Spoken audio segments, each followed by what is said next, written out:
Welcome. We hope you're enjoying your Renaissance weekend here in Charleston, and so happy you've joined us for a stroll down one of Charleston's most well-known streets.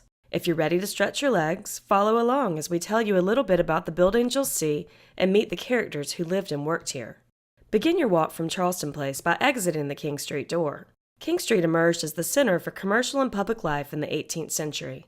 Known as the Broad Path, King Street served as the main entry to the early Charlestown settlement, though the road was outside of the original fortified walled city. A residential street before 1800, by 1830 it was the center of retail activity, and remains so today. Charleston's architecture reflects more than 2 centuries of style influence, and the cultural heritage of dozens of ethnic settlers. Jewish and German merchants joined those from Eastern and Southern Europe as proprietors of retail shops of all kinds. Many built their shops to mimic the popular Charleston single-house design, with living quarters on the floors above their business. Directly in front of you is the Riviera Theatre. Built on the site of the Academy of Music, circa 1838, it is the first example of a structure built expressly as a movie theater. Fayetteville architect Charles C. Benton built the theater in the then-popular Art Deco style, and it remains one of the finest examples of that 1930s style in Charleston today. Continue up King Street to number 229 to 233, the Rachel Lazarus Building. Rachel was permitted by law to operate as a sole trader in a business separate from her husband.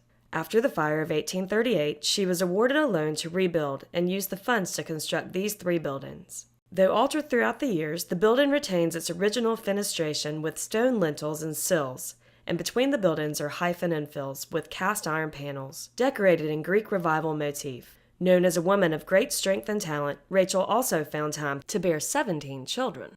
234 King Street was home to the Siegling Music House. A native of Germany, John Siegling established his music store in 1819, constructing this building after the 1838 fire. In continuous operation until the 1970s, Siegling's store was advertised as America's oldest music house. The original masonry building was remodeled with Italianate window hoods in early 1900. A quick study of 260 King Street is easy to imagine the building's origins as a dry goods store. Home to Kerrison Dry Goods, this facade reflects a 1920s expansion that featured fashionable yellow brick and utilized architectural glasswork for ornamentation. Established in 1830, Kerrison's was billed as the oldest department store in the South, before closing after Hurricane Hugo in 1989. Visitors from some 30 cities across the country may readily recognize the architecture at 281 King Street as that of the S.H. Crest Company. Though dime stores had become a staple of the late 19th century retail, Crest, a German schoolteacher, distinguished his chain stores by their unusual architectural designs, many of which are now listed on the National Register of Historic Places. This example of Art Deco style features yellow brick, polychrome terracotta detailing, and geometric designs. The Crest Building in Charleston holds particular significance in civil rights history, as it was here at the Crest lunch counter that Burke High School students organized the city's first sit-in on April 1, 1960. Students here and at Woolworth and W.T. Grant King Street stores were arrested for trespassing, convicted, and fined, and their efforts ignited a broader civil rights movement in the Charleston area. Retail centers were often home to movie and performance theaters, too. The Gloria Theatre building at 327 to 329 King Street was altered in 1922 to create a theater in the rear section of what had originally been an 1850s double tenement built as a grocery for John Meyer. Now the Satilli Theatre, the main interior still retains archways of ornamental ironwork and the original domed ceiling. The theater housed traveling vaudeville companies as well as movies, none more famous than the 1939 South Carolina premiere of Gone with the Wind. Charlestonian Alicia Rhett, who played India Wilkes and is the last surviving cast member, was in attendance.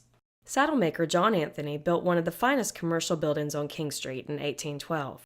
Although altered in the 1840s, its Flemish bond brickwork, marble belt course, and tile roof are just a few of the original architectural features still intact. For decades, the structure served as a men's clothing store, and the owners added a rear courtyard designed by famed landscape architect Luttrell Briggs. 313 King Street was the first recipient of the Preservation Society's coveted Carolopolis Award, recognizing excellence in preservation. The building stands as a monument to the cooperative spirit of the Society and the Charleston community in recognizing the importance of preserving the material and cultural heritage of the city that you've enjoyed on this brief walk today.